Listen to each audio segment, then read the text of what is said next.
বন্ধুরা, শ্রাবণ মাসে আমরা বেরিয়ে পড়লাম ভোলেনাথের কাছে পূজা দিতে। আর ভোলেনাথ মানে এশিয়ার সবচেয়ে বড় বৃহৎ শিবলিঙ্গ, বাবা ভূষণ্ডেশ্বর, যেটা উড়িষ্যায় রয়েছে। তো আজকে আমি, শান্তি গোপাল আর মৃণাল তিনজন বাইকে চেপে বাবার কাছে পুজো দেওয়ার জন্য যাচ্ছি। যেহেতু তোমরা অনেকে দীঘা ঘুরতে আসো বা চন্দ্রেশ্বর মন্দিরে পুজো দিতে আসো, তোমাদের বলো বন্ধুরা তোমরা বাইকে করেও এখানে আসতে পারো, অথবা চন্দনেশ্বর মন্দির থেকে অটো টোটো রিজার্ভ করে বা ভাড়ায় তোমরা এখানে আসতে পারো। তো এটা এশিয়ার সবচেয়ে বড় বৃহৎ শিবলিঙ্গ, যেটা তোমার উড়িষ্যায় রয়েছে।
এখানে একটা সামুদ্রিক ছোট জেটি রয়েছে, এখান থেকে ট্রলার ভুটভুটি ফিশিং এর জন্য সমুদ্রে যায়।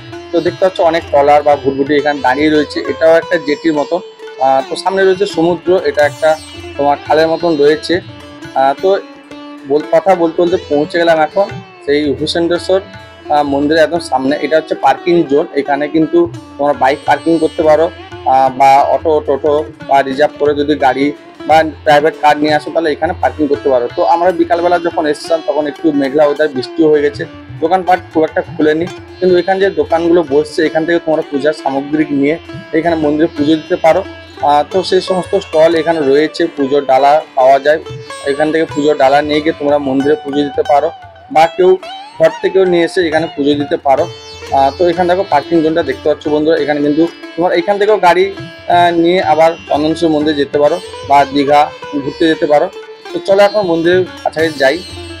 তো পুরো এরিয়াটা দেখতে পাচ্ছ, খুব সুন্দর একটা এরিয়া পুরো, এবং মন্দিরটা দেখতে পাচ্ছ একদম নিচের দিকে, যেহেতু শিবলিঙ্গটা নিচের দিকে রয়েছে আর উপরে চালা রয়েছে, চারদিকটা ঘিরা রয়েছে। তো এখন আমার ভিতর যাব, কিন্তু ভিতর যাওয়ার আগে তোমাদের একটু চার সাইডটা ঘুরে দেখিয়ে নিই। তো এখানেও অনেক ভক্তবৃন্দরা আসেন এই ভোলেনাথের মাথায় জল ঢালার জন্য, যেহেতু এটা এশিয়ার সবচেয়ে বড় বৃহৎ শিবলিঙ্গ। তো এটা উড়িষ্যায় রয়েছে, ভূষণ্ডেশ্বর বাবা বলা হয়। তো দেখতে পাচ্ছ মন্দির চারদিকটা তোমাদের দেখাচ্ছি, পুরো মন্দিরটা ভিতর দিকে। অন্যান্য মন্দির যেমন উপর দিকে হয়, এটা কিন্তু ভিতর দিকে। আর এখানে মহাযজ্ঞ হচ্ছে, তো সবাই বসেছে মহাযজ্ঞ দেখছেন, যে সমস্ত ভক্তবৃন্দরা এসছেন। তো এই জায়গাটা সেই মহাযজ্ঞ হচ্ছে দেখতে পাচ্ছ বন্ধুরা। তো চলো এখন মন্দিরের কাছাকাছি যাই, তোমাদের মন্দিরটাও দেখাবো। যেহেতু অন্যান্য জায়গায় আমরা শিব মন্দির দেখেছি উপর দিকে হয়, তো এই মন্দিরটা কিন্তু একটু আলাদা। আর শিবলিঙ্গটা তোমাদের বলছিলাম যেটা এশিয়ার মধ্যে সবচেয়ে বড় বৃহৎ শিবলিঙ্গ। তো দেখো সবাই কিন্তু সেই মন্দিরের দিকে এগিয়ে যাচ্ছেন। তো আমরাও ভিতর দিকে ঢুকবো। তো ভিতরের জায়গাটা কিন্তু খুব একটা বড় নয়, ছোট্ট একটা জায়গা। আর মন্দিরটা খুব একটা বড় নয়, যেহেতু এই মন্দিরটা নতুন হয়েছে, আগে ছিল অন্যরকম, কিন্তু এখন নতুন ভাবে এটা করা হয়েছে। আগে গেট ফেট ছিল না, উপরে চালা ছিল না। তো দেখতে পাচ্ছ সেই শিবলিঙ্গ, এশিয়ার সবচেয়ে বড় শিবলিঙ্গ ভূষণ্ডেশ্বর ভোলেনাথ বা বাবা বলা হয়। তো এইখানে অনেকে এসে পুজো দেন এবং দুধ ভাত ঢালেন, অনেকে মানত করে যান। তো এখানে বামুন ঠাকুর রয়েছেন, তোমরা যদি কেউ পুজো দিতে চাও তাহলে এখানে এসে যে বামুন ঠাকুররা রয়েছেন ওনাদের সঙ্গে কথা বলে তোমরা পুজো দিতে পারো এবং ভোলেনাথের মাথায় দুধ ডাব জল ঢালতে পারো। তো ভিতরে ফ্যানও রয়েছে, দেখো উপরে ফ্যান রয়েছে এবং টিনের চালা করা রয়েছে। খুব সুন্দর একটা জায়গা, ছোট্ট একটা জায়গা মধ্যে কিন্তু এই ভোলেনাথ রয়েছেন। তো তোমরা চন্দনেশ্বর মন্দিরে এলে এখানে কিন্তু আসতে পারো। তো চন্দনেশ্বর মন্দির থেকে অটো টোটো অ্যাভেলেবেল রয়েছে, তোমরা রিজার্ভ করেও আসতে পারো, ভাড়ায় আসতে পারো। ভাড়া খুব একটা বেশি নয় আর রিজার্ভও খুব একটা বেশি নেয় না। তো তোমরা কারা কারা এই ভূষণ্ডেশ্বর মন্দিরে এসছো পুজো দিতে অবশ্যই কমেন্ট করে বলবে।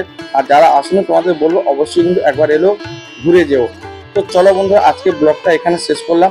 আর ব্লগটা যদি ভালো লাগে তাহলে অবশ্যই চ্যানেলটি সাবস্ক্রাইব করবে আর কমেন্ট করে বলবে যে আজকে ব্লগটা তোমাদের কেমন লাগলো। তো চলো বন্ধুরা, আবার নেক্সট ব্লগে খুব তাড়াতাড়ি তোমাদের সাথে দেখা হবে। হর হর মহাদেব, জয় ভোলেনাথ, ভোলেনাথ কি জয় হোক। তো চলো বন্ধুরা, আজকের মতো এখানে ব্লগটা শেষ করলাম। নতুন একটা ব্লগে খুব তাড়াতাড়ি তোমাদের সাথে দেখা হচ্ছে।